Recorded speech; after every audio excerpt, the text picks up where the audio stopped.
Malam kian pekat, salah satu sudut di kota Jakarta kian padat. Di kawasan Sudirman, salah satu sentra bisnis Jakarta, puluhan pengunjung berlenggak-lenggok layaknya model profesional, menyeberangi jalur penyeberangan pejalan kaki.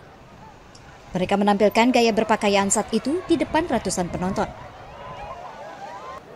Mulai dari gaya casual hingga unik. Tak ayal penampilan mereka menuai tepuk tangan dari halayak.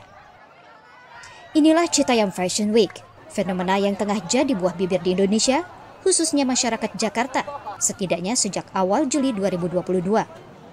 Fenomena ini sendiri berawal dari street fashion yang dipopulerkan para remaja yang kebanyakan berasal dari pinggiran Jakarta, termasuk Citayam, sebuah kelurahan di Jawa Barat.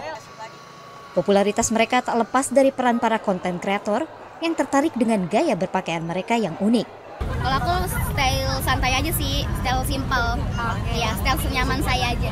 Ya kalau menurut saya sih pada punya bakat masing-masing itu kayak bakat fashion, terus bakat fashion, kayak OOTD, kayak gitu. Terus konten-konten beraneka macam. Aku lebih suka model, acting.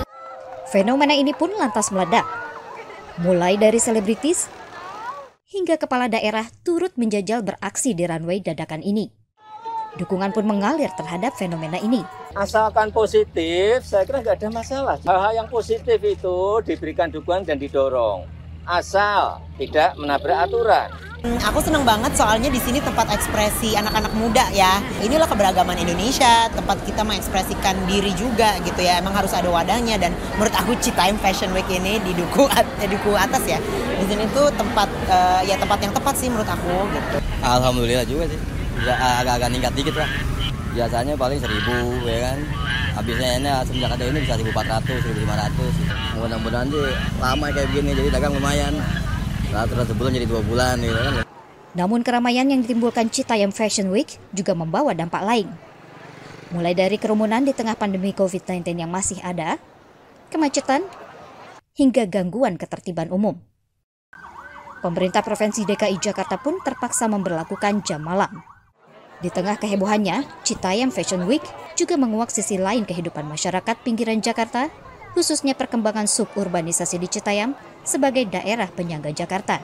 Yang paling awal dari fenomena Citayam Fashion Week itu hanya fenomena ekspresi ya, kebutuhan ekspresi, pengakuan, sekaligus perlawanan tersembunyi ya, karena tempat gua nggak ada kayak begini nih, gua pengen dong bikinin kayak begitulah. Sebagai pemukiman suburban menengah bawah, dia tidak dilengkapi oleh fasilitas. Jadi fasilitas sosial itu sangat rendah di situ. Apalagi fasilitas anak muda. Akhirnya mereka cari ruang, cari fasilitas umum, dia dapatkan di situ. Dan dia dapatkan juga tidak menuntut. Dia hanya mengubah secara image. Satu jalan, satu trotoar, zebra cross menjadi. Pemerintah itu harus hadir di Citayam. Pertama dengan membangun fasilitas ya, termasuk fasilitas publik, jalan. Yang kedua membangun fasilitas pendidikan. Potensi Citayam Fashion Week juga membuat Paula dan suaminya, aktor Baim Wong, serta satu pihak lain berupaya mengklaim hak kekayaan intelektual dengan mendaftarkan merek tersebut ke Direktorat Jenderal Kekayaan Intelektual. Namun langkah tersebut dikecam publik sehingga mereka membatalkannya.